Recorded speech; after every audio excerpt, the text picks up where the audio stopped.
Olá, seja muito bem-vinda, seja muito bem-vindo a mais um Pó de Pedra Podcast.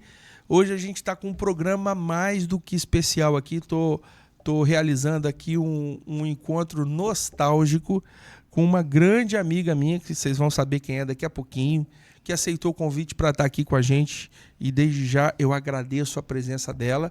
E você que está chegando aqui agora vai acompanhar um programão. Você já leu o título aí, você já viu a thumbnails.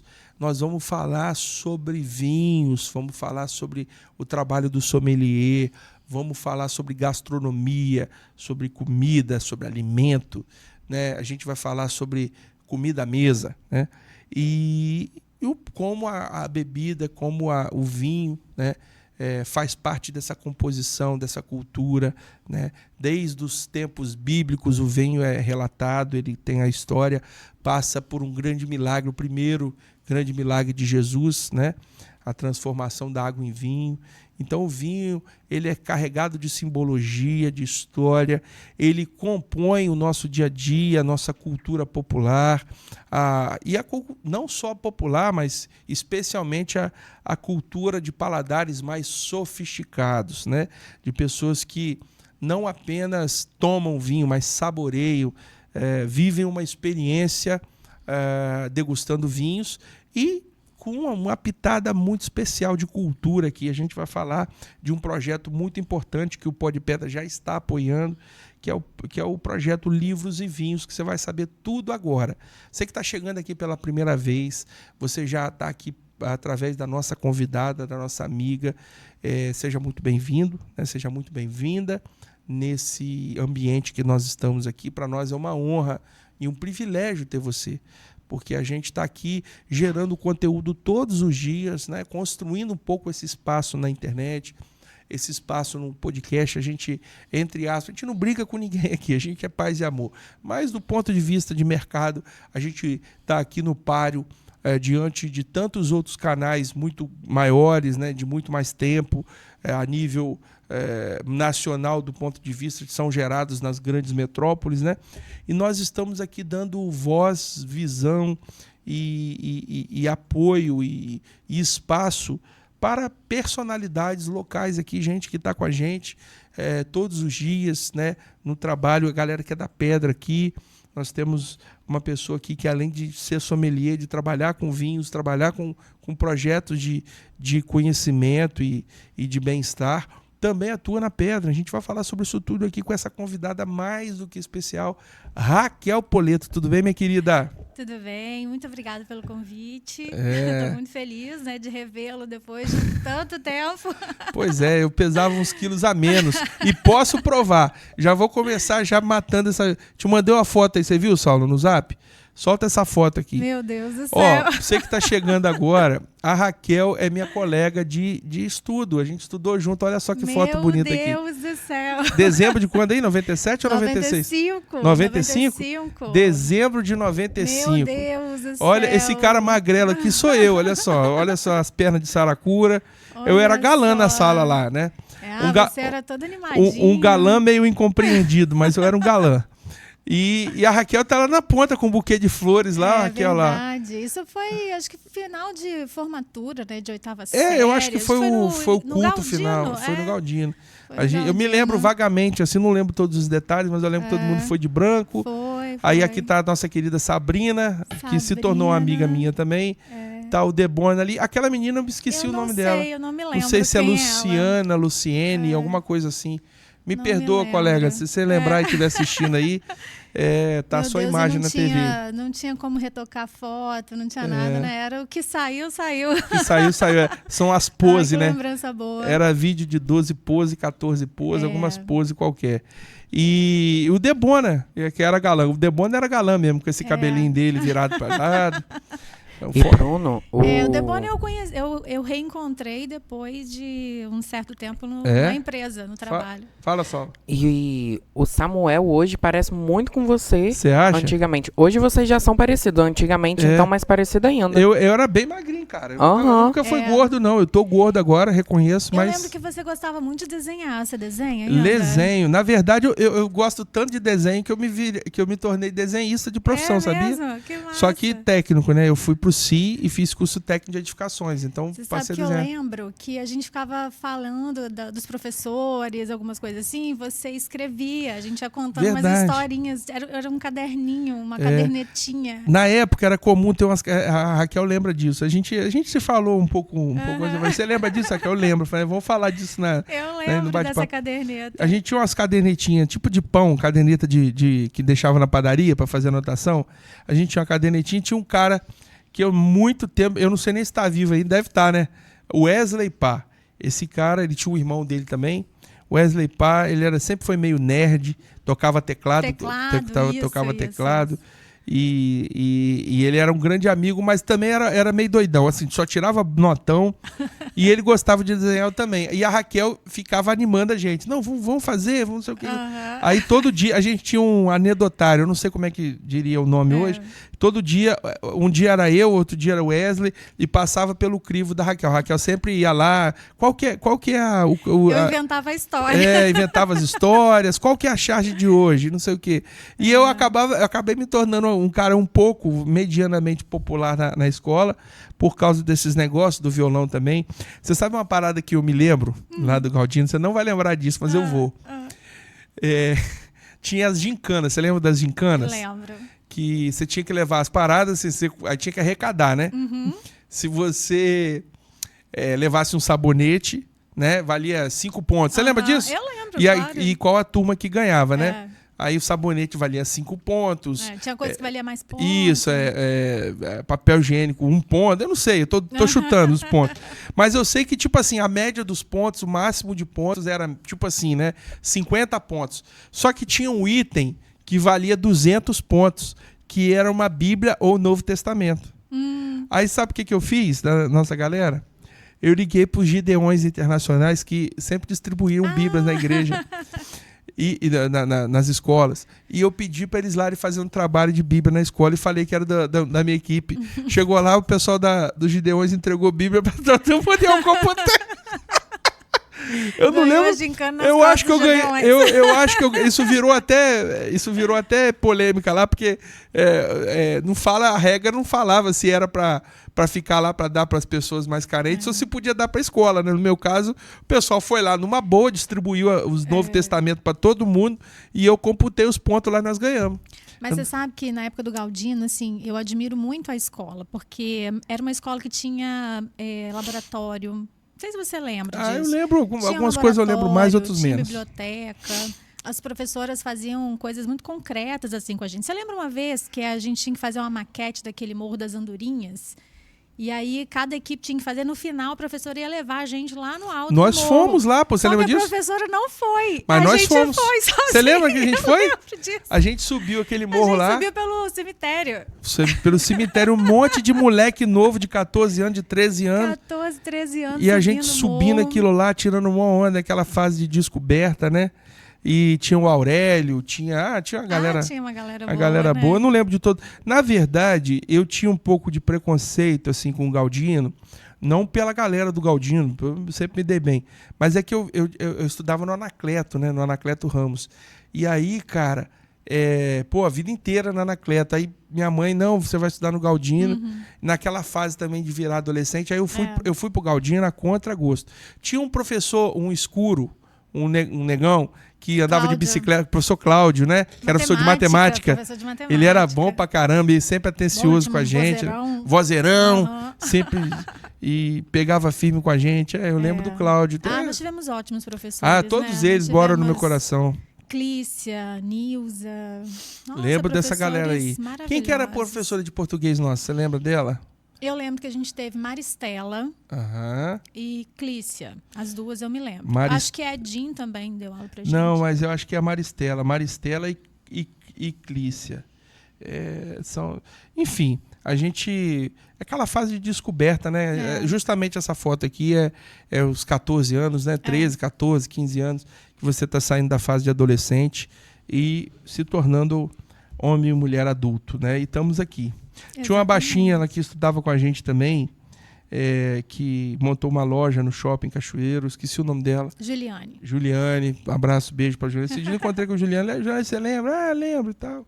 E lembra daquele passeio que a gente fez na época, era na Escola dos Padres, Padre Anchieta? Lembro. Foi todo mundo pra lá e tal. Isso era tudo novidade na época. Ah, era muito bom. Bom, mas nós viemos aqui hoje pra relembrar um pouco, por isso que eu falei. Nostalgia, hoje momento nostalgia. Tá nostálgico a gente lembrando da nossa adolescência aí. Mas também viemos falar dessa arte, né? Eu chamo de arte porque apreciar um bom vinho, isso requer, inclusive, um estudo do ponto de vista de você desenvolver conhecimento técnico, prático e filosófico também da atividade de você degustar o vinho, né? E o sommelier é um pouco disso tudo. E eu queria que você falasse um pouco, Raquel, o que te pautou para esse universo do vinho. Fala um pouquinho pra gente de como que foi essa sua descoberta. O vinho, na verdade, assim, sempre esteve muito presente na minha família, assim, uma família muito grande, descendente italiano, então sempre tinha aqueles garrafões e tal. A minha avó, ela fazia suco de vinho, né? E aí, no final de domingo, as crianças estavam tudo dormindo, tão cansadas? Não, tão bêbadas, né, gente? Porque suco de vinho, ela botava água, açúcar e distribuía para todo mundo, achando que tava... Para render o suco. Para render o suco. Então, o vinho, para render o vinho, né? Meu primeiro vermute foi com 5 anos de idade. Quase que Tadinha. Você entra em cólica... Nada, ela botava um pouquinho... Como ela botava um pouquinho, enfim. Então, sempre teve essa referência, assim, de família e tal. Depois de um certo tempo, eu tomava vinho, mas não tinha nada muito específico, assim, né? Sempre foi uma coisa muito secundária na minha vida. Na pandemia, que eu comecei a me ocupar com alguma coisa, né? Naquele momento tão trágico que todo mundo estava vivendo. Acho que todo mundo, de certa forma, aprendeu a fazer alguma coisa diferente, precisava distrair ou abstrair, né, daquilo que estava acontecendo. Não te cortando o seu raciocínio, mas só para pontuar aqui. O que você fazia até então? Você está dizendo que descobriu algo novo? O que você estava atuando? Eu era contadora, né? Ainda, né? Ainda sou, né? Ainda sou. Depois daquela foto ali, eu fui para o curso técnico de contabilidade, fiz a faculdade e fui me especializando nessa área de granito. Eu trabalho, né, como contadora numa empresa em Castelo. E aí foi minha vida sempre muito exata, né? Então eu era sempre uma pessoa de coisas exatas, de números, de raciocínios e coisas bem específicas ali na profissão. Mas eu sentia que eu precisava abstrair um pouco isso, porque vai chegando uma certa fase, você vai ficando um pouco cansado também, né? De tanto número, tanta regra. E no vinho eu acabei descobrindo um universo muito interessante, assim, de sensações, de experiências, de história, porque eu gosto muito de história. Eu contava as historinhas que você desenhava, hoje eu consigo contar as historinhas. Talvez se eu não tivesse testado as minhas historinhas com vocês, hoje eu não conseguiria contar as histórias que eu conto hoje no livro de vinhos, que depois a gente vai explicar o que é. Mas aí o vinho veio para a minha vida nesse momento, que estava todo mundo meio sem saber o que fazer e tal. E eu comecei a estudar, comecei a ler. E aí depois de um certo tempo, minha família falou assim, meus tios, meus primos, vamos fazer uma confraria de vinho? Estava meio na moda, assim, em Cachoeiro. Eu falei, vamos. Mas ninguém nem sabia o que era, né? Aí cada um levou um vinho, cada um levou 2, 3 garrafas. A gente bebeu aquilo tudo numa doideira. Todo mundo ficou muito doido. No dia seguinte, aquela ressacada toda. Aí eu virei pro meu tio e falei assim, rapaz, eu acho que isso não é confraria não, tá? Aí ele, eu também Bebedeira acho mesmo. que não. Porque se a gente fizer isso todo mês, nós vamos parar no AA. E aí eu falei, então eu vou pesquisar o que é. E aí fui pesquisando e fui encontrando as respostas, né, daquilo que era uma confraria. Então fui entendendo por que as pessoas se reúnem para provar vinho, que isso é uma cultura que já existia desde da Idade Média, não só para vinho, mas para outras afinidades. Então, é um momento em que as pessoas se reúnem em torno de algo comum, assim como para bebida, ou pode ser de outra coisa, né, que tem essa afinidade.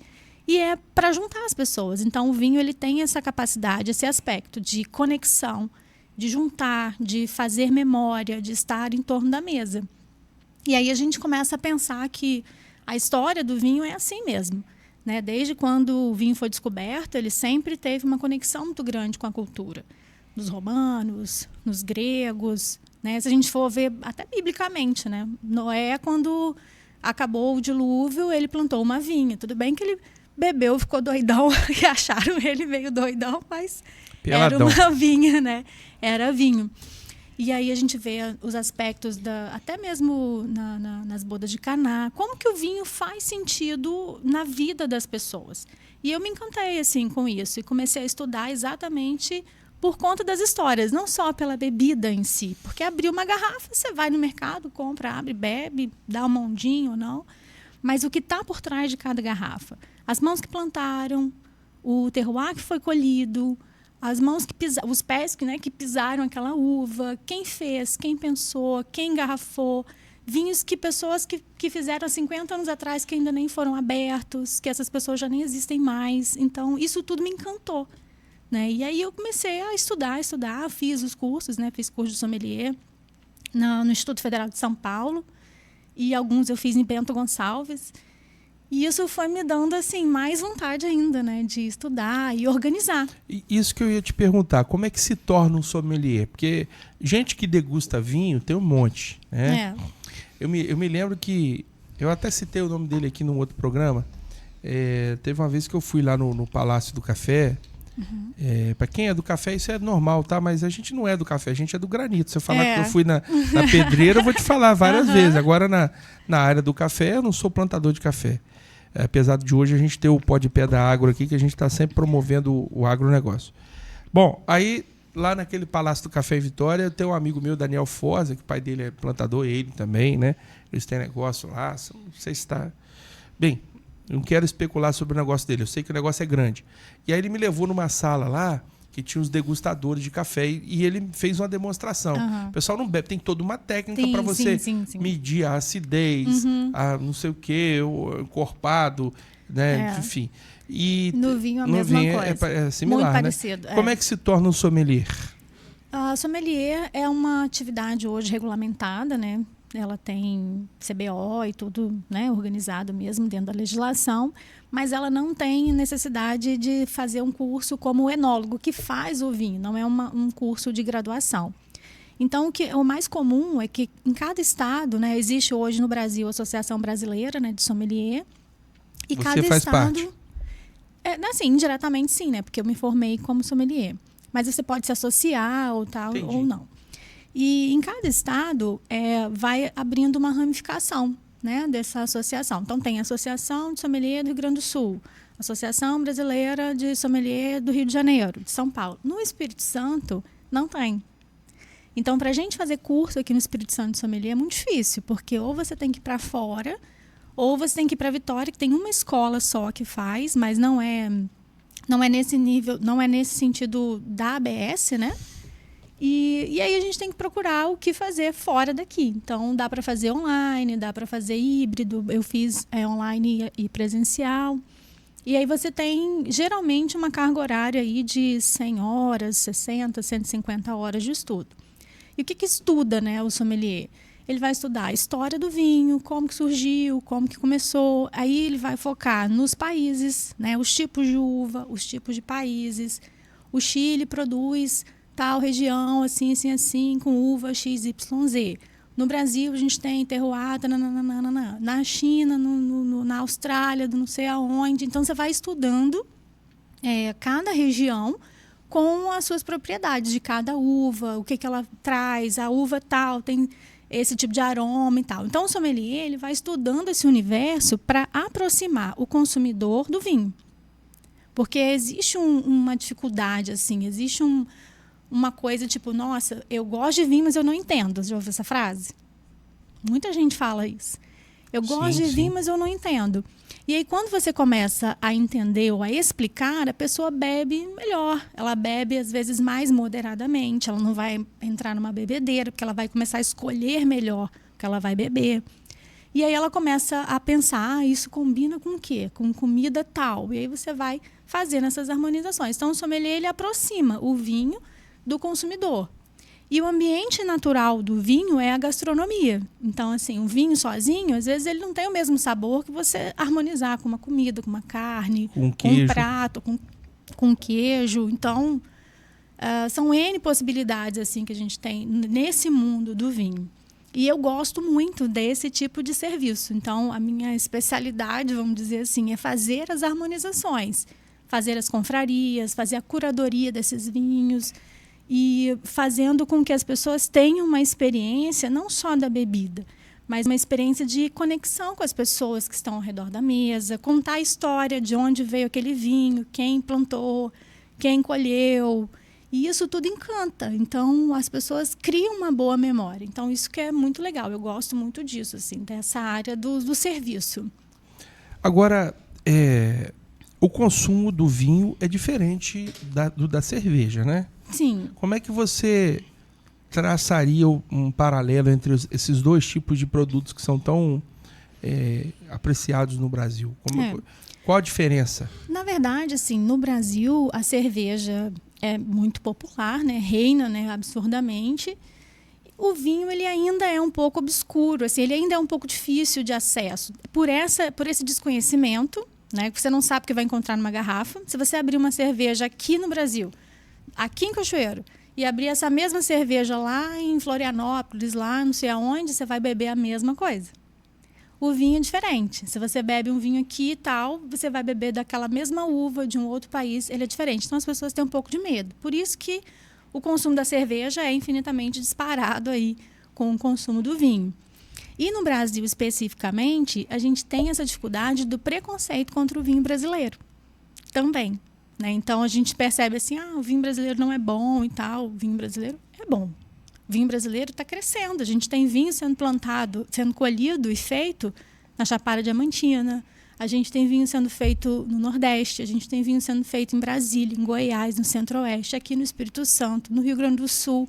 Quase que em todas as regiões do Brasil estão produzindo vinho. Então, isso é muito interessante. Mas precisa de quebrar esse preconceito. Aí entra o trabalho do sommelier, de explicar e dizer que, às vezes, você que gosta de uma cerveja, você pode provar um vinho assim, assim, assim, que você vai ter a mesma sensação de equilíbrio na boca, a mesma acidez, a mesma pegada ali de sabor e de textura. Então, depende muito se a pessoa também está aberta a provar, porque tem gente que não está aberta a provar coisas diferentes. Vai ficar a vida inteira bebendo cerveja, está tudo bem também, não tem problema nenhum. Mas quando você está aberto a provar coisas diferentes, o universo do vinho é infinito. Agora, você falou que tem um preconceito, né, com relação a vinho, e eu estou aqui para aprender com você. Você já esteve no Chile? Já. Já esteve no Chile. Eu estive lá, fui lá, fiz aquela rota lá de Santiago, Vinha del Mar e o outro município do lado, que eu esqueci o nome agora. Valparaíso. E aí você vai. Eu fiz uma visita às vinícolas lá também. Eu fui na Undurraga. Todo mundo já tem uns passeios meio básicos lá, batidão, né? Você vai ali, aquele Casileiro del Diablo, né? Todo mundo quer ir lá e tal. E aí eu nunca gosto de ir no que todo mundo vai, né? Falei, qual que é o segundo que todo mundo vai? É o Undurraga. Eu falei, eu vou na Undurraga. Aí eu chego lá, eu faço lá, tem um museu, né? Eu tenho uma lojinha lá né, para vender o vinho, logicamente. E aí tem uma expedição lá que o cara mostra e conta um pouco da história da vinícola, que eu também não me recordo muito, mas porque não é uma área de interesse meu, assim. E você desce lá, eles vão lá onde estão os barris de carvalho, aqueles barris lá tem toda uma história, tem toda uma convivência. Mas uma coisa que eu me lembro é que assim, por que o Chile, por exemplo, tem um dos vinhos mais prestigiados do mundo, né? Na liderança, me corrija se eu estiver errado, é França e Chile, não é isso? Itália. França, Itália, e aí a gente tem Portugal, Espanha ali no Velho Mundo. Também, e isso. Aqui no Novo Mundo, Chile, Argentina. Isso. Mas, enfim, vamos lá. Mas eu estava, em relação ao Chile, que é, sem dúvida nenhuma, a maior produção, né? O que é o café para o Brasil, em termos de economia, é o vinho no Chile. Mas existe toda uma composição inclusive geográfica ali. O Chile está, né, por trás da barreira ali dos Andes, né, da Cordilheira, próximo ao Pacífico, a terra dali, aí os ventos que são os ventos elíseos e tal, e a terra tem um tipo de composição ali que dá toda a condição para o cultivo das vinícolas. Você não acha que o problema não seria exatamente o Brasil e nem a qualidade, mas as condições geográficas e geológicas nossas que talvez gera essa pedrinha no sapato para dizer assim, poxa, aqui não está nos Andes, não tem aquela terra. Sim. Porque o Brasil é um terroir, o Brasil no mundo do vinho, o Brasil ainda é muito recente. Se a gente for pensar em termos de vinho, Europa, Velho Mundo, há 4.000 anos. O Brasil basicamente começou a produzir uvas viníferas, que são essas Cabernet, Malbec, etc., depois da abertura das importações, em 1990, com o Collor. Porque até então não se podia importar nada. Os vinhos importados não chegavam no Brasil. E a vinícola brasileira e a produção de vinho brasileiro era vinho de mesa. E depois disso que começou a trocar as uvas de mesa pelas uvas viníferas e produzir vinho de qualidade vinífera no Brasil. Desculpa aí a pergunta do leigo. Qual a diferença de um vinho de mesa para de vinícola? Desculpa aí, não manjo, mas fala. Os vinhos de mesa são aqueles vinhos que a gente faz com uva que come. Vitória, Isabel, Niágara. Elas são maiores, elas são mais aguadinhas. Então, quando você prova um vinho de mesa, ele vai ter gosto de uva. Não é um vinho ruim, ele é mais simples, menos complexo.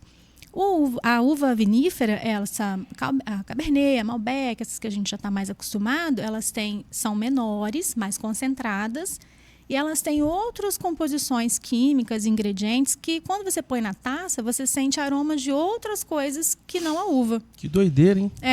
Não tem nada adicionado ali. A pessoa gira a taça e fala assim, não estou sentindo caramelo, chocolate, ameixa, amora. Não tem nada disso ali. É tudo composição química da própria uva. Natural, química natural. Natural. Composição natural. E aí, quando se faz a fermentação, etc. e tal, aí sim, aquilo tudo fica concentrado ali no líquido, né, no vinho. Mas não tem nada de aromatizante, nada.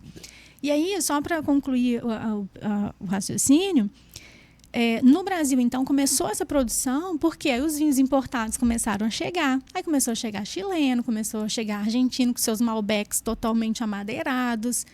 E caiu no gosto popular. Então, a indústria de vinho no Brasil falou assim, a gente tem que mudar, então a gente tem que fazer o que tem que ser feito, né? E começaram a tirar as uvas de mesa e colocaram as uvas viníferas. Boa. Agora, você falando isso aí, Raquel, traçando o paralelo com a pedra, eu tenho conversado com muita gente aqui, já fez mais de 100 programas já, e eu brinco aqui que o maior privilegiado sou eu, que eu aprendo com todo mundo que eu converso, vou pegando um pouquinho das histórias. E a indústria de granito do Brasil também não tem 50 anos, assim, Exato. Nesse nível, né? Talvez tenha mais, mas assim, no nível comercial de exploração do mármore e granito, a gente pode colocar um marco aqui que foi exatamente a construção de Brasília, em 60 sim. e papapá, porque foi ali que Oscar Niemeyer determinou que fosse mármore do Brasil e de Cachoeiro. Por isso que o mármore ganhou essa projeção a partir da construção de Brasília. Só que a nossa indústria da pedra, estava conversando com um amigo aqui, nós não conseguimos explorar nem 10%, nem 5% da nossa riqueza mineral. Então, traçando o paralelo ao vinho, Exato. Você está dizendo que é uma indústria nova. Realmente, muitas descobertas estão por vir aí ainda, né? Muito. No feriado agora de Corpus Christi, eu fui à Chapada Diamantina. E lá eu visitei uma vinícola, no meio do sertão, no meio da Chapada Diamantina, no meio do arenito, do quartzito. Como é que pode plantar uva ali, né? E aí é tudo uma questão de pesquisa, de investimento. E é uma vinícola que a primeira produção dela foi em 2012. Então, assim, tem pouquíssimo tempo. E é investimento e pesquisa. E o Brasil, assim como no granito, que há centros de pesquisa, como o CETEM, como essas outras CETEMAG e tal, no vinho tem também. Então, assim, a EPAMIG, que é de Minas Gerais, a EPAGRE de Santa Catarina, produzem muito material científico de estudo de solo, assim como a gente tem que estudar, fazer aquelas furações, né, fazer os estudos nas pedreiras, para você fazer a plantação, para fazer a vinha também. Então, assim, nada funciona se não tiver pesquisa. No granito, por exemplo, o marco que a gente teve de produção foi quando saiu das lâminas para o fio diamantado. Perfeitamente. Pulou a produção. Antes você tinha um granito que ficava serrando 30 dias. Hoje você serra com 4 horas. A estrutura vitivinícola no Brasil era ainda de um modelo extremamente de imigrantes, daquela época ainda da imigração. Com a abertura dos portos, a tecnologia entrou, a mudança na forma, no manejo da agricultura mesmo, da viticultura, mudou. Então, isso é crescimento, né? E ainda é recente. A Argentina tem muito mais tempo que o Brasil, o Uruguai tem muito mais tempo que o Brasil, o Chile, então, nem se fala. Se a gente bebe vinho hoje, a gente tem que agradecer ao Chile, porque o único lugar que não foi afetado pela doença que dizimou quase todos os vinhedos do mundo foi o Chile. A filoxera mata a raiz da uva, mas o Chile, como você falou, tem as cordilheiras, tem toda uma barreira natural. Lá essa doença não chegou. Que bacana. Quando acabou, muito legal isso, porque quando acabou os vinhedos praticamente no mundo, foi o Chile que foi cedendo as mudas para replantar. Isso foi em que época? Você tem o dado histórico? 1800 e quase 1900. Foi na época da filoxera. Inclusive na França? Inclusive na França. Ai, que interessante. Por isso que é bom estudar, tá vendo, galera? Se a gente bebe, faça um brinde ao Chile hoje. Pois eu não sabia disso não. Olha que interessante. Lá que teve a contenção da praga, então. Isso. Agora, Raquel, vamos linkar e no final a gente fala do evento. Tá bom. Vamos linkar vinho com gastronomia. Vamos chegar nesse ponto aqui. Ótimo. Você é sommelier. Você estuda sobre vinhos, né? A prática, o uso, como você acabou de explicar aí, inclusive para promover e tal. Dentro da profissão, da carreira ou do desempenho da atividade de um sommelier, envolve também essa apuração do paladar em relação ao reconhecimento das uvas, temperatura. Sim. E fala um pouquinho sobre dessa parte técnica, porque na sequência eu falo sobre comida. Para analisar, né, para fazer a degustação do vinho, assim, a gente, assim como você viu no café, né, a gente vai analisar o aspecto visual do vinho para saber se ele tem se ele é turvo, se ele é límpido, se ele tem algum sedimento. Depois você vai analisar os aromas, então aí tem que testar, tem que sentir mesmo. E os aromas são muito legais, porque, como eu falei, são moléculas químicas, né, que você tem que ir tendo memória olfativa para poder lembrar. Então, se você não tem muito costume de cheirar as cebolinhas, as salsinhas, aquilo que você come, você não vai conseguir ter essa percepção também de aromas quando você vai na taça. E no paladar a gente vai sentindo o que aquele vinho vai trazendo. Então, você tem alguns aspectos importantes que você precisa para unir isso na gastronomia. Então, quando você vai fazer uma harmonização, por exemplo, você tem sempre que pensar, eu tenho um vinho que na boca, no olfato, as uvas são muito potentes, são muito fortes. Então, eu preciso que tenha um alimento também forte, potente, temperado. É um vinho leve, delicado, tal. Então, tem que ter um alimento leve, delicado. Sempre um equilíbrio. Harmonizar é encontrar o melhor equilíbrio entre o que está no prato e o que está na taça. Eu vou chegar aí, nós vamos voltar nesse ponto. Eu só quero fazer um parênteses. Eu vou abrir, quando eu terminar de falar, está fechado. No sentido do seguinte, quando eu te perguntei sobre um paralelo entre o hábito do brasileiro, o gosto do brasileiro pela cerveja e traçar um paralelo com o vinho, eu tô me rememorando algumas coisas, alguns aspectos aqui. Olha só, presta atenção. Eu, durante uma época, 5 anos da minha vida, eu trabalhei num clube que meu sogro tinha aqui, o Aqua Center. E a gente estava lá, verão, aquilo enchia de gente e tal. E eu me lembro perfeitamente que tinha uma época que a galera só queria Skol. Era Skol, a lata amarela com aquele negócio redondo, era latão. Estava na moda o latão. Não se falava em Brahma. Não se falava em Brahma. Todo mundo, assim, o consumo era de 100 para 1 de Skol frente à Brahma, ou Antártica, outra cerveja. Naquele ambiente ali, né? De verão, outubro, novembro, dezembro, janeiro, começava a esquentar. Em fevereiro, por aí, até março. E aí, no outro verão, passava aqui, vem a invernada, não tem movimento, quase não tem movimento no clube. No outro verão, num outro ano, eu não lembro qual, 2010, 2011, 2012, de repente, no outro ano, o gosto da galera é por Brahma. Muda, né? Tipo assim, falei, cara, mas como é que é Skol, agora é Brahma?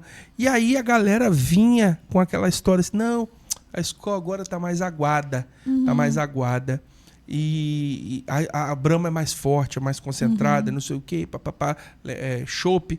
Eu não entendo nada porque eu não bebo cerveja, não sei nem que gosto de cerveja tem. Só que eu ia pegando essas percepções. Aí os caras vinham assim com as teorias da conspiração. Não, a Skol agora botou mais água na cerveja da Skol, na receita, para poder valorizar a Brahma. É tudo estratégia de marketing. Os caras da teoria. Aí o outro fala, não mudou não, cara, é porque agora a moda é essa. Mas no fim das contas, para finalizar esse raciocínio aí e ouvir de você, o que aconteceu logo na sequência aí nos próximos anos? A gente viu explodir no Brasil o gosto das pessoas sofreu uma metamorfose, tipo assim, a gente viu um processo de gourmetização do consumo, né? Para tudo, inclusive as bebidas também. Tipo assim, como eu acabei de citar o exemplo da cerveja, aí veio a onda de cervejas artesanais. Aí, de repente, todo mundo que só tomava cerveja virou entendido de cerveja. Não, a minha cerveja aqui tem mais lúpulo, tem mais cevada, tem tantos % de malte e bibibi. Eu falei, todo mundo agora entende de cerveja. Não, eu quero essa aqui que é mais escura, ela é mais vermelha, porque ela tem uma concentração tanto de não sei o quê. Aí eu achei muito bonito esse negócio e vi que realmente... Você quis fazer cerveja também? Não, de maneira nenhuma. Rapaz, eu tô falando de um assunto aqui que eu literalmente não entendo. Eu tô aqui dando pitaco e troço que eu não sei. Eu não bebo bebida alcoólica. Com muita raridade um espumante. Não tem problema nenhum em falar isso. Mas até mesmo por questão de religião, por crença mesmo. Eu fui nascido e criado em igreja evangélica. Eu não tinha costume, agora depois de velho eu vou beber cerveja. Eu não tenho nem vontade, mas eu respeito quem bebe. Tá bom, vai lá, toma sua cerveja. Mas o ponto que eu quero chegar é o seguinte. Eu percebi que ao longo do tempo as pessoas passaram a optar por outras alternativas de cervejas, né? Toda hora. A própria Heineken, eu me lembro perfeitamente, nessa mesma época, o pessoal falava que a Heineken era uma cerveja horrorosa, que era muito verde, muito, sei lá, lúpulo, não sei.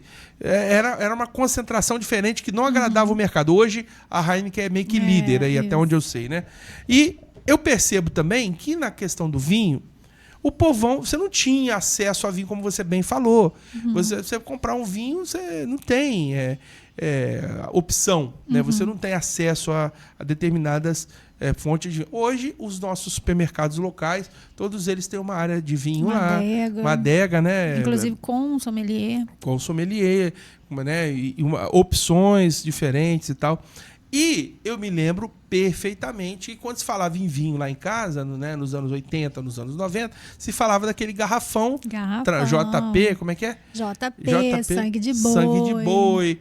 Pérgola. Né? Pérgola. É isso mesmo. Aí fazia tinha aquele jarrão assim, e mamãe fazia aquilo no Natal, a gente tomar aquele negócio. E no fim das contas, isso nem existe, assim, existe, mas quase não tem peso de mercado mais. Todo mundo que consome vinho. Para finalizar essa minha argumentação, você percebe que isso também foi uma tendência de mercado? Assim, o paladar das pessoas está mais apurado ou não? Ou é o mercado que foi empurrando isso goela abaixo mesmo? Não, acho que o paladar vai mudando, né? As pessoas vão descobrindo outras possibilidades, vão testando outras possibilidades e o mercado também empurra. A gente está vivendo hoje, por exemplo, no mundo dos vinhos, né, no mundo da bebida alcoólica em geral, a diminuição do consumo de álcool no mundo. Então, bebidas zero álcool estão ganhando muito mercado. Isso é uma coisa que já tem acontecido há um certo tempo e ganhou muita força o ano passado, em 2024, esse ano também. Então, muitas vinícolas estão tentando achar uma forma, né? Existem processos, mas para fazer vinho zero álcool, bebidas que antes eram extremamente potentes, hoje já tem redução de álcool. Então, a pessoa quer ter a experiência do vinho, do sensorial, mas ela não quer o álcool. Não é uma geração nova agora, essa geração Z, sei lá qual que é, mais fit, né? E aí a gente percebe. Então, isso meio que não é uma moda, eu acho, né? Porque isso veio meio para ficar. Então, as pessoas vão... É uma tendência. As pessoas vão mudando o paladar. E, por exemplo, no início dos anos 90... Quem invadiu muito o Brasil foram os vinhos argentinos, que têm um processo de madeira muito forte, então são vinhos muito potentes e tal. E hoje as pessoas não querem mais esse vinho tão potente.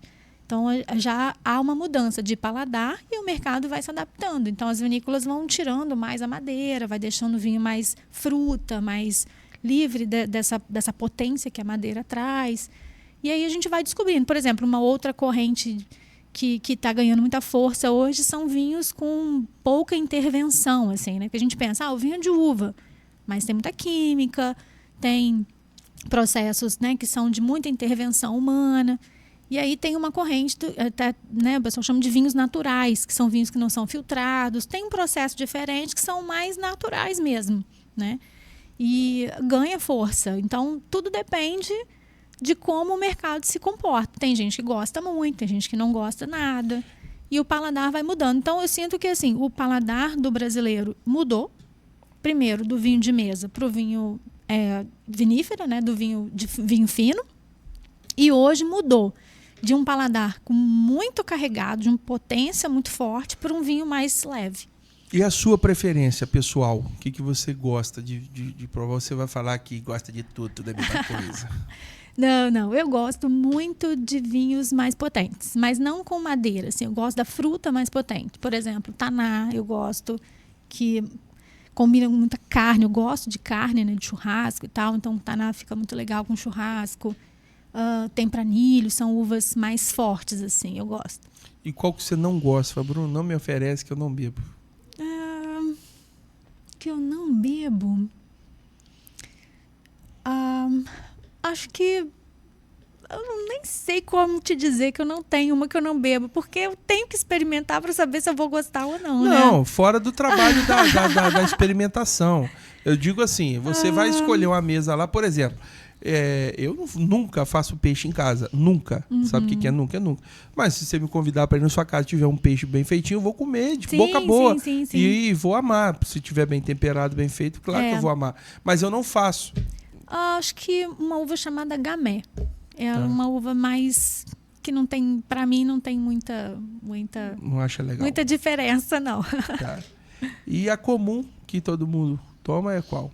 Cabernet, né? Cabernet Sauvignon.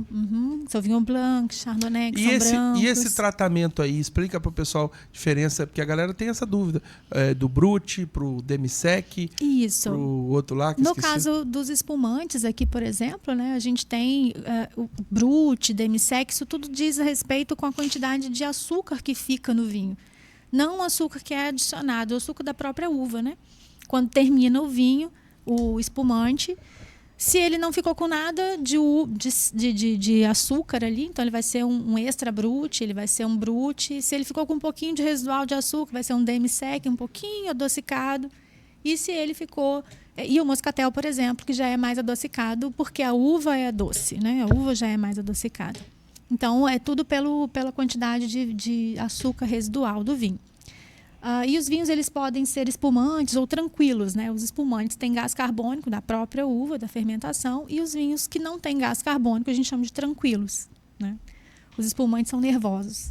Ah, é? E aí, vamos lá. Elenca aí boas oportunidades para você degustar um vinho. E de maneira didática mesmo, porque o cara tá ouvindo a gente falar aqui, legal, bacana e tal. Tá. Que ocasião? Deixa eu começar. Por exemplo, você vai receber um grupo de amigas lá, no caso de vocês, mulheres. Lá. Vai receber lá umas amigas da escola, da faculdade, ou do trabalho. Você tem uma área gourmet na sua casa lá, uma área de lazer. E você quer oferecer uma mesinha de frios e tudo mais. O que você serve nessa ocasião? Para começar, os espumantes, frisantes são bem leves, assim. Eu gosto de fazer essa entradinha com esse tipo de vinho. Porque você tem ali, às vezes, um petisco com queijinho mais leve, você tem um salaminho, você tem uma gordurazinha, às vezes, com uma brusqueta, com uma coisinha ali, um salgadinho. Então, um vinho branco, um vinho rosézinho já é o ideal para fazer essa entrada, né? Vinho? Vinho. Tá. Não espumante. Assim, só pra gente organizar. Espumante é vinho. Tá, então, sim. o espumante, vinho com gás e o vinho tranquilo sem gás. Tranquilo ou nervoso? Tá bom, vamos lá, já entendi. Então, seria... Uma entrada... Uma entrada seria o rosé e o rosé, o branco, o espumante. Branco, o espumante também tem branco, tem rosé. Aí você mudou o cenário agora. Agora a gente vai fazer um almoço de domingo, convidando família e tal. E você vai fazer um peixe bacana ali, uma peixada ou uma muqueca capixaba, né? Com uns camarãozinhos. E vai ter um pirãozinho e tal. O que vinho a gente serve aí? Isso. Quando a gente fala de frutos do mar, a gente está falando de frutos do mar, de peixe, a gente está falando de comidas, de pratos muito leves, assim, de carne leve. Tem tempero, tem coentro e tal, mas ele tem uma intensidade baixa, né? Não é tão forte quanto uma carne vermelha. Então a gente tem que lembrar que se eu tenho um alimento que ele me traz essa leveza, eu preciso colocar um vinho também leve. Então aí eu vou para os brancos. Então, eu tenho Chardonnay, eu tenho Sauvignon Blanc, que é muito aromático. Eu tenho a combinação com o coentro da moqueca. Eu tenho a combinação desse arominha de mar que fica, né, do peixe e tal. Então, eu posso optar pelo Sauvignon Blanc, eu posso optar pelo Chardonnay, eu posso optar por um outro mais aromático, um Riesling. E aí eu vou puxar pela acidez dessa uva. Tem uvas que elas são mais ácidas, que você sente salivar na boca, assim, igual um limão. Você sente assim um pouquinho e isso traz mais... é mais gastronômico. Quando você saliva, faz você querer comer mais, né? Não sei se você tem essa percepção. Quando a gente fala de uma comida boa, você já sente a boca salivar. É verdade. E aí, uma coisa muito importante, assim, camarão, frutos do mar em geral, eles têm muito iodo. E isso não combina com tanino, que tanino é uma substância do vinho tinto. Então, se você coloca um camarão com vinho tinto, vai dar um gosto metálico na boca. Porque são duas composições químicas que não se misturam. Então, às vezes, a pessoa tem uma experiência ruim, faz uma torta linda de capixaba, uma torta capixaba, uma moqueca capixaba e bota um vinho tinto. Vai dar ruim. Amargar, não vai ser legal. Ela vai dizer, o vinho não é bom. O vinho é bom, mas para tomar com outra combinação. Boa. Não com essa combinação. E na churrascada, vai rolar um churrascão com picanha... Com vinagrete. O que a gente serve aí nessa ocasião? Assim, a harmonização mais clássica, né, seria optar pelos vinhos tintos mais potentes, como Malbec, Taná. Cordeiro com Taná fica espetacular. O próprio Tempranillo, que é uma uva espanhola também super potente, frutada. E aí porque aí você já tem a gordura da carne, você já tem aquele tostadinho ali da churrasqueira e tal, defumado ali. Mas eu também iria no espumante. Porque o espumante ele tem o gás e ele consegue dar uma limpeza na boca, uma sensação de frescor na boca. Então, quando você tem um prato muito gorduroso, o espumante funciona isso. Eu fiz aniversário, né, ontem. E no sábado eu comemorei com a minha família, eu fiz uma feijoada e eu harmonizei com o espumante. Aí tu, nossa, espumante, assim, espumante, porque vai dar certo. Aí todo mundo comeu... Todo mundo ficou feliz, aprovaram a harmonização. Parabéns. Parabéns. Não vou perguntar a idade no ar aqui, mas eu tenho mais ou menos uma ideia. Você já falou do 95 ali que a gente tinha tantos anos. Então, por isso que eu falei, não vou falar não, porque já está falado. Aqui, e aí... sobremesa, tá? Não, calma lá, deixa eu conduzir aqui o negócio. Vamos lá. Uma ocasião que tem cada vez mais se tornado comum, lógico, casamento, óbvio, né?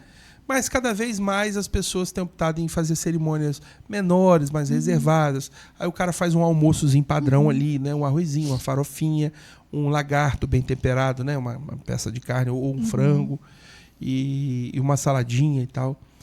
Ou seja, é um almoço mais balanceado do ponto de vista assim, você tem carboidrato, você tem proteínas, você tem fibra. O que serve nesse almoçozinho padrão? A gente pode optar, o ideal em cerimônias, em casamentos, que você não tem um vinho para cada prato, a gente pode optar por um vinho mais neutro, assim, um vinho mais básico, como o Merlot, por exemplo, que é especialidade do Brasil. É um vinho que ele tem um equilíbrio médio, um corpo médio menos, e aí ele combina com essa carne assada, ele vai combinar com esses outros temperos, esses outros ingredientes que vão no prato. Você não precisa colocar um vinho para cada momento ali do casamento. E, às vezes, se for de dia, você pode optar por botar um branco e um tinto, né? Um chardonnay e um merlot, então fica legal. E para o brinde, óbvio, né? Tem que ser um espumante. Mas para um casamento, para um aniversário, eu optaria por esses vinhos mais médios, assim, de corpo médio, mais fáceis de nada de madeira, nada pesado. Você falou de sobremesa? Complementa aí sobre a sobremesa. Eu gosto muito de harmonizar a sobremesa, porque às vezes as pessoas não lembram, assim, não entendem o quanto dá para fazer a experiência legal com sobremesa, com chocolate, com pudim e tal. Então, o segredo de harmonizar a sobremesa é fazer sempre assim. O vinho tem que ser doce, tanto quanto a sobremesa. Então, hoje, de vinhos doces, por exemplo, a gente tem o moscatel, que é doce. A gente tem o vinho do Porto, que é doce. A gente tem vinhos licorosos, que são doces. E aí você harmoniza, por exemplo, um petit gâteau. Maravilhoso. Chocolate quentinho, derretendo ali, com aquele sorvete maravilhoso, com uma tacinha de vinho do Porto. Acabou. Muito bem. Lições. Pudim que a gente ama, pudim. Pudim com moscatel. Bolo de aniversário, bolo de casamento, moscatel. Entendi. Bom, e por que o pessoal que é entendido de vinho aí, os enólogos da vida e os sommeliers da vida, falam que tomar vinho doce é coisa de quem não sabe tomar vinho? Não, estão falando errado. É? Tá vendo? Ó? Porque a gente tem um momento certo para tomar tudo, né? Porque eles falam que não é vinho. Isso aí não é vinho, não. Isso é preconceito. Isso é preconceito. Bom. Isso é preconceito. Não é vinho, não. Tem açúcar. Eles botam açúcar nisso aí. Não, isso é preconceito. O vinho doce feito de vinho de mesa tem açúcar porque ele é amargo. Então, ele põe açúcar, chama-se chaptalização, e aí ele fica adocicado. Mas é um estilo de vinho diferente. Quem gosta de tomar vinho doce, tá bom, toma vinho doce, faz uma sangria, coloca umas frutas dentro, vai ficar maravilhoso. Agora, por que o pessoal da cerveja lá, os cachaceiros, os botequeiros, por que essa galera fala que a tal da ressaca do vinho é pior que tem? Talvez por exemplo, o vinho doce, né, o vinho de mesa suave, ele vai te dar mais dor de cabeça no dia seguinte, talvez pela quantidade de açúcar e tal. Ou, às vezes, é um vinho de baixa qualidade, um vinho ruim mesmo. Então, aí você vai ter uma dor de cabeça. Que aí tem um trem misturado ali, né?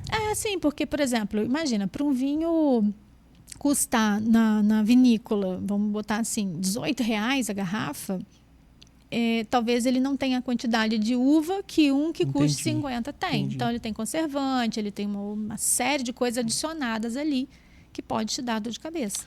E outra coisa também, tá na moda aí o tal do como é que é? Chopp de vinho. O que é isso? Você me perguntou qual bebida eu não beberia? O chopp de vinho. Não me ofereça chopp de vinho, que eu não vou beber. Mas é uma moda isso aí, virou uma moda. É uma moda. Da onde saiu isso? Então, eu acho que saiu daquelas pessoas que gostam tanto do chopp quanto do vinho. Resolveram. E de Guaraná. E de Guaraná também. E de Fanta-uva. E de Fanta-uva. Tem uma amiga que trabalha comigo, Cíntia, posso falar o nome dela? Cíntia. Não Beijo. sei que sabe Beijo, isso. Cíntia. Pode falar. Ela ama chopp de vinho. Aí eu falo, Cíntia, vamos tomar um vinho? Não, vou tomar meu chopp de vinho, tomar meu chopp de vinho. Meu Deus do céu, rapaz, que não, loucura. assim, claro, paladar é individual, né? A gente respeita. Mas o chopp de vinho, realmente, pra mim, não desce, não. Não dou conta dele. Com todo respeito. É isso aí, falo por causa de chopp de vinho. Já bebi Saulinho, e você tal. gosta, Saulinho? Mas Saulinho gosta. Porque acho que é docinho. O paladar do brasileiro tá muito ligado ao doce mesmo, na bebida, né? Olha só, Raquel, esse é o primeiro encontro nosso de alguns ou muitos, quem sabe, porque a gente vai inaugurar o Pó de Pedra Culinária, que na verdade eu pretendi inaugurar com você. Mas por alguns fatores e também raciocinando aqui, nosso espaço, para você que está em casa aqui, nós temos 4 cozinhas. Eu vi lá. 1, 2, 3. São 3 cozinhas e uma área de churrasco, vamos dizer assim. Mas digamos que fosse 4 cozinhas. Então eu vou te convidar aqui para o Culinária depois. para tudo isso que a gente está falando aqui, a gente contextualizar, a gente mostrar, para a gente pode fazer uma harmonização. Não, a gente vai fazer na hora aqui no ato do fato. E a gente o Espírito Santo acabou se tornando uma referência. Eu não sei se esse dado ainda é verdadeiro, eu sei que até um tempo atrás era, mas a gente tem aí, eu tinha, a maior loja virtual de vinhos do Brasil, da América Latina, que é o Wine, né? Que é aqui em Vitória, né? Os caras fizeram um trabalho violento aqui no Espírito Santo. Se tornou referência o Espírito Santo por conta da Wine e outras aqui. Em termos de vinhos por assinatura, né? Para quem não entende de vinho e não quer fazer as suas próprias escolhas, uma assinatura ótima, porque você recebe em casa. Não, né? e me parece que importa por aqui mesmo, pelo Espírito Santo. Isso. Agora é a parte contadora falando, tá? O Espírito Santo tem alguns benefícios fiscais para importação, assim como a gente usa também isso para pedra. Fundap. E o vinho se beneficia muito disso, né? Porque entra diferido do ICMS e sai com 4%. E aqui no Espírito Santo não é mais substituição tributária, então a maioria das importadoras acaba trazendo por aqui ou por Santa Catarina. Ótimo. E eu já tive também eu já tive lá naquela região lá de Bento Gonçalves lá e fiz aquela rota, já fez aquela de trenzinho lá? Pessoal, Vale dos Vinhedos. O pessoal vai servindo lá o negócio no trem, né? O vinho no trem. Nossa, assim, e o enoturismo também, falando nisso, assim, que cresceu muito lá. E aqui no nosso estado, a gente ainda precisa aprender mais com o Sul, de favorecer o enoturismo aqui, porque a gente tem vinícolas aqui no Espírito Santo. Bom, mas e aí você começou esse projeto agora que na verdade já é uma iniciativa para promover.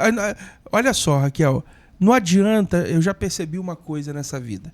Não adianta a gente ficar esperando nada de poder público. Não. Não adianta nada a gente ficar esperando o outro ou de outras pessoas. Se a gente quer alguma coisa, a gente pega e faz. Como esse programa aqui, né? É um programa que está em fase ainda de expansão, de crescimento. É um processo, a gente não está aqui, caiu de paraquedas aqui nem do dia para a noite. A gente está construindo uma situação extremamente para promover. A gente tem recebido pessoas de fora aqui, de São Paulo, do Rio. A gente está produzindo um programa que a gente espera que não seja um programa local, seja um programa de acesso a todos que falam a língua portuguesa e queiram receber um conteúdo de relevância. Eu escrevi sobre essas vinícolas. Eu escrevo para o jornal Dia a Dia, com uma coluna de vinhos, e escrevo para a revista Adega, que é uma revista por assinatura sobre vinhos.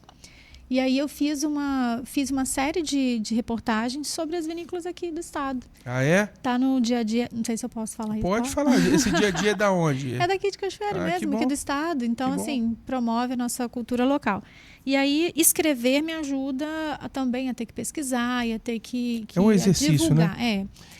Eu escrevo numa coluna também do jornal O Fato, que eu vou trazer até o Alan Fardim essa semana aqui pra gente falar do Trump, do tarifaço de Trump. Mas eu escrevo sobre política, sobre música e tal. Mas vamos lá, vamos promover esse evento sobre aí. Os vinhos. Você tá ótimo. Você tá aqui falando sobre eles, eu tô só aprendendo com você. Que história é essa de livros e vinhos? Então, isso começou com uma amiga muito querida, assim. Eu participava, sempre gostei muito de ler, de contar as historinhas, né? E eu participava de um grupo de leitura, né, com algumas amigas e tal, e a gente escolhia um livro no mês, lia e tal, e conversava sobre ele. Ponto, era simples assim. E aí, num determinado livro que a gente estava lendo, que se chama Anarquistas Graças a Deus, de Zélia Gattai, o livro conta muito da imigração italiana e tal. Estava na época da comemoração de 150 anos de imigração italiana e tal. E aí essa amiga minha, a Olivia, falou assim, a gente podia fazer um jantar, né? Fazer alguma coisa para tornar o livro mais prático. Eu falei, vamos fazer, vamos botar vinho também. Já estava nessa coisa de fazer as confrarias e tal. E aí a gente fez um jantar em cima do livro, né? Tipo assim, o pano de fundo era a história do livro e a gente fez ali com as meninas mesmo e tal. Botei os vinhos italianos, descobri o vinho que a personagem gostava e consegui comprar o vinho e tal. E foi muito legal. Depois disso a gente pensou, eu e ela, né? Ela falou assim, eu acho que isso pode virar um evento aberto, um produto. Eu falei, vamos embora. E aí a gente fez o primeiro Livros e Vinhos o ano passado em cima do livro do Machado de Assis, Memórias Póstumas de Brás Cubas. Depois a gente fez o Alta Compadecida, que foi muito legal, muito, muito, muito legal, Alta Compadecida. E no Natal a gente fez um conto de Natal do Charles Dickens. Então, como que funciona o processo assim do Livros e Vinhos? A gente conta, agora eu estou sozinha no projeto, né? Eu conto a história do livro, né, em 4 partes. A pessoa não precisa ler o livro exatamente, mas nessas 4 partes contadas, eu vou harmonizando com um vinho que faz sentido naquele momento. Começou a história, uma coisa mais leve e tal, então eu vou colocar um vinho mais leve. A história tem uma guerra, tem um não sei o quê, então eu vou botar um vinho mais intenso. Mas qual a correlação, Raquel? Desculpa, mas qual a correlação? Você tá me falando aí o que é vinho pesado, vinho leve? Pra mim, bebe, tá tudo certo. Passou na garganta, tá tudo certo. Não, porque o Livros e Vinhos, a intenção é trazer a experiência de todo o contexto. Por exemplo, eu estou falando de uma guerra, estou falando de algo que vai causar um suspense, um espanto. Um vinho potente, um vinho forte, traz essa sensação quando você o toma. Entendi. Você traz no paladar a mesma sensação que você está ouvindo. Muito bom. Por exemplo, você está contando um livro lá que conta a história de uma guerra. Exato, por exemplo. Aí o cara sai de lá meio bambeando lá, meio baleado. Aí você deixa o cara... deixa o cara bebum lá, aí tá vendo? A experiência... Não necessariamente, né? Tô brincando. Ninguém sai bebum de lá, não. Tô brincando. É só pra gente descontrair. Mas, por exemplo, é que eu tô imaginando a cena, a correlação. Vamos dar uma experiência aí. Fica doidão aí. Bom, por exemplo, em agosto agora eu vou fazer a Casa 7 Mulheres. Esse aí agora, em agosto? Esse aí que a gente vai dar o apoio lá, vamos divulgar? Isso. Nossa, a Casa das 7 Mulheres, esse aqui virou até novela, né? Isso, virou uma minissérie. É um romance histórico. Quem que é Letícia Wiertzowicz? É a autora. Da onde que ela é? Ela é do Rio Grande do Sul, ela é gaúcha. Então, esse livro é nacional, é? Sim, todos os livros que a gente coloca... Tá viva ainda essa senhora aqui? Sim, está viva. Vamos trazer ela aqui, então. Vamos trazer à disposição de trazer ela aqui ano que vem? Não, Então faz o contato lá que a gente vai prover. Então tá. Letícia Wiertzowicz. Isso. E aí... Wiertzowicz. Por exemplo, esse livro é um romance histórico e o pano de fundo dele é a Revolução Farroupilha. Então, na época que o Rio Grande do Sul quis separar do Brasil. Só que aí conta a história de 7 mulheres. Não, velho, senão o pessoal não vai no negócio. Não vai, eu quero só contextualizar. Então, contextualiza. É a visão dessas 7 mulheres isoladas na guerra sobre a guerra. Então, ali dentro elas sofrem, elas choram, elas têm momentos, elas perdem pessoas e tal. Então, eu conto essa história ao longo da noite, né? E em cada momento escolhido para pontuar, a gente prova uma comida que é típica do Rio Grande do Sul, e aí com o vinho, os vinhos são gaúchos, os vinhos são brasileiros, e vai fazendo todo esse sentido na história. Então, a gente tem 4 partes, né? São 4 passos, 4 pratos, 4 vinhos, e no intervalo de um vinho ou outro, a gente tem a execução de música do acordeonista, com as músicas folclóricas do Rio Grande do Sul. Então, na verdade, é uma imersão. É uma história contada em que você degusta a história, o paladar, o olfato, a visão, a audição. Você está imerso naquele ambiente do próprio livro. Então, assim, é a Casa das 7 Mulheres. Assim foi o aniversário do Roberto Carlos, que eu usei esse livro e fiz o Livros e Vinhos pautado na obra e vida Esse aqui dele. Você já fez? Já fiz em abril. Fez abril agora. Uhum. Quem escreveu esse livro aqui? J.B. Medeiros? Quem é esse cara? Ele é um repórter que sempre vai muito atrás assim, do Roberto, escreve muito sobre ele. Não é uma biografia, mas são reportagens e tal. Ele veio a Cachoeiro quando escreveu esse livro e tal. Legal. Então, eu vou procurando essas biografias, esses livros, né, que a gente consegue fazer esse exercício de interpretação de texto. Na verdade, é uma grande interpretação de texto em cima de uma história, e você vai criando, né, possibilidades ali de harmonizações, de vinho, de comida. Então, por exemplo, quem cozinha comigo é a Paulinha Garruti.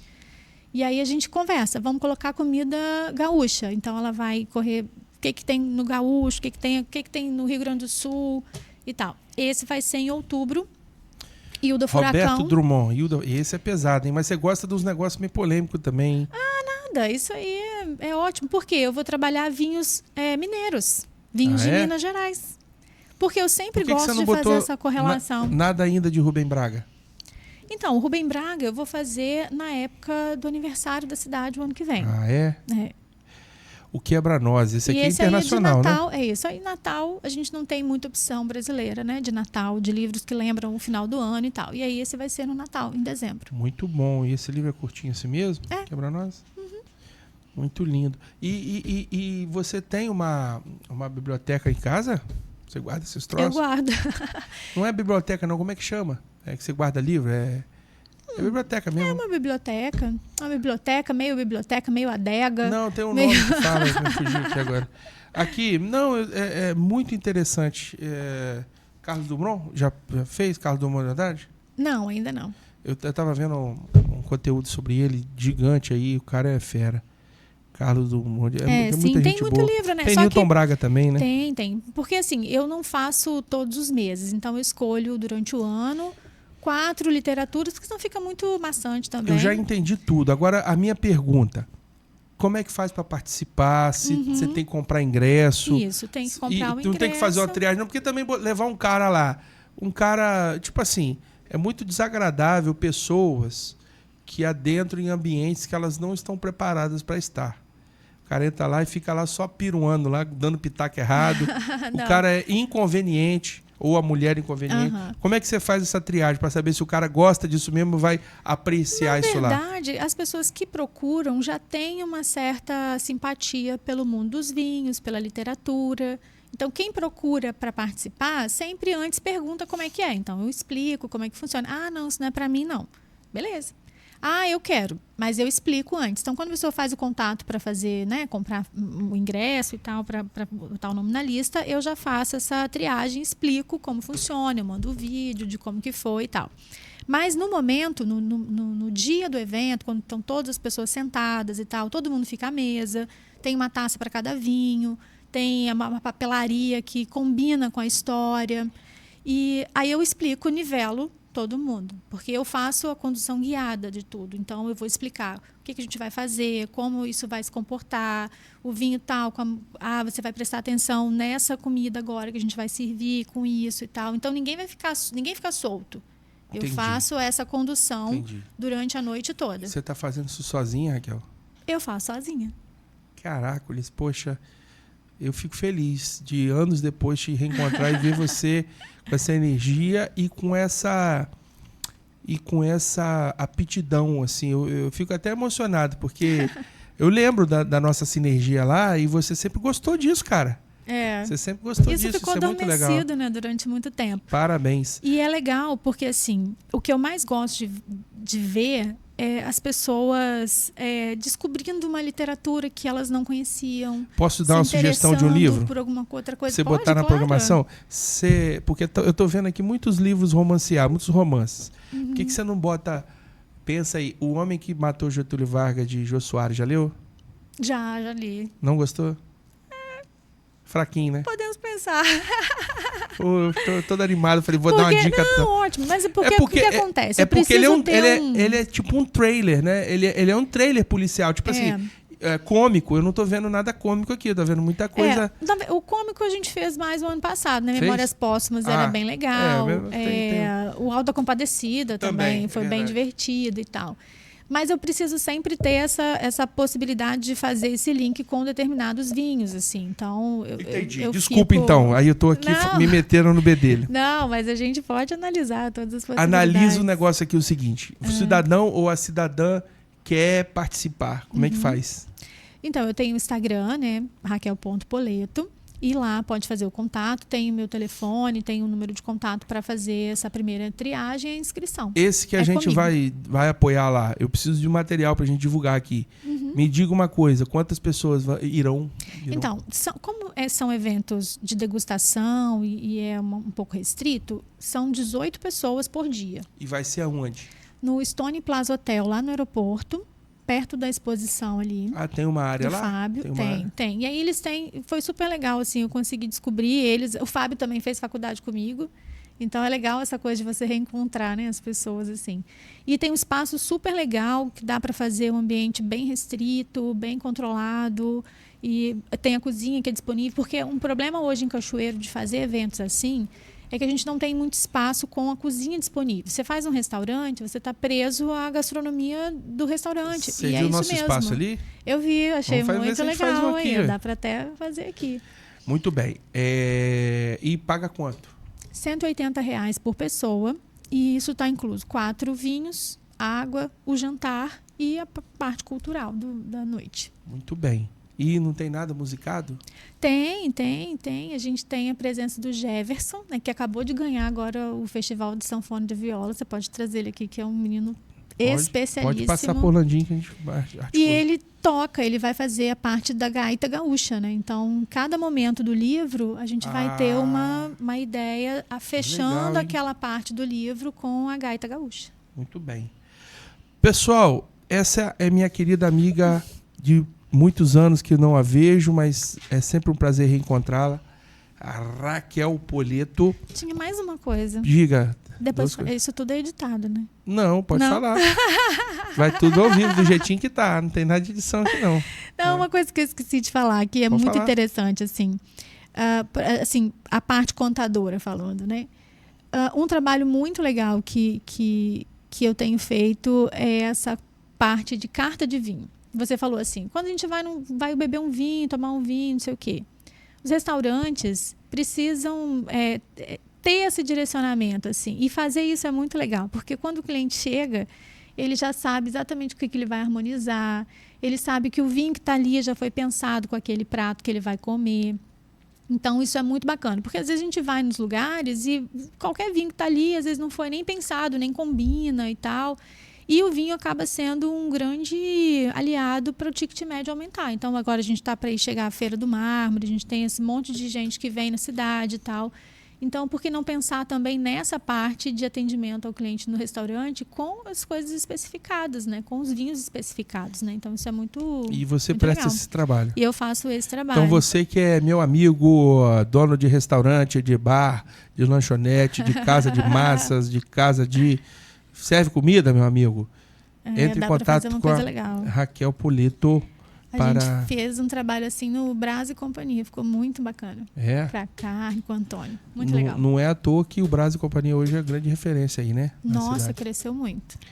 Bom, pessoal, o assunto de hoje tá legal demais. Vocês ficaram só no quero aí, né? Vocês acharam que a gente ia se embebedar aqui, ia comer um monte de troço. A gente teve um aqui do agro, que a gente trouxe o queijo. Sim, sabe? O queijo que ganhou, né? Ganhou, a gente comeu o queijo aqui até sair pelo ladrão. Mas vai ter uma próxima. A Raquel vai voltar aqui, a gente vai cobrir. Depois eu vou combinar com ela como, mas a gente vai cobrir o evento dela lá. Vamos dar visibilidade. Você que é do setor da rocha, você que é empresário, você que é empresária, você que é esposa de empresário, você fica às vezes procurando um grupo para se encaixar, você que leu todos os volumes de Sabrina, né? Você que leu todos os volumes da Agatha Christie, chegou a sua vez de reencontrar a leitura, reencontrar um bom programa. Eu fico dando pitaco aqui, depois a Raquel, o que servir, ela pega. Tem que montar um clube de leitura, pô. Nós não temos aqui em Cachoeira, até onde eu sei. Tem. Assim, eu participava de um pequeno. Aí com essa confusão de um monte de Vamos pensar eventos, no clube, eu não participei mais. Isso aqui é muito rico. Isso aqui é muito rico. Isso aqui é muito... Nós estamos vivendo uma era que a produção literária está muito obsoleta, está muito eucêntrica, está muito... como é que fala? Homocêntrica, não. Está muito... Egocêntrica, obrigado. Está muito egocêntrica, está muito centrada. E as pessoas estão... Sabe o que se produz hoje na literatura, em grande parte? São livros de autoajuda, livros de coach, e como vencer na vida, como vou romper na vida, como vou crescer na vida, como vou ficar milionário, e pai rico, pai miserável, e não sei o que lá. Todo mundo só fala em capitalismo, só em acumular riquezas. As pessoas estão perdendo o amor pela leitura. Isso é grave. O meu filho, comprei uma coletânea de Júlio Verne para ele. Está lendo lá o segundo livro de Júlio Verne. Eu monitoro, tantas páginas por dia. Cara, você fica assim, não, eu vou mexer na liberdade daquele meu amigo. A hora de ser criança é a hora que você tem tempo propício para você ler, para você aprender, para você revigorar, para você melhorar vocabulário, para você melhorar a sua forma de pensar. Isso aqui é ouro, é riqueza. Eu não conheço esses livros, não li, mas eu sei do que se trata isso aqui. Eu sei que a produção literária do Brasil Ela precisa. Um homem que não sonha, que não pensa em coisas diferentes, ele não evolui, não cresce e não tem nada. E as mulheres também. Então você, mulher, principalmente, né? Homem também, mas você, mulher, está aqui a Raquel com esse projeto maravilhoso, que já tem meu apoio, já tem o meu entusiasmo, porque eu sou entusiasta de projetos que pensam, que fazem você pensar, que promovem experiências. Isso aqui, esse programa de hoje, ele é riquíssimo em valor cultural, em valor, até por que não dizer educacional, porque Sim. Você se educa, você buscar conhecimento.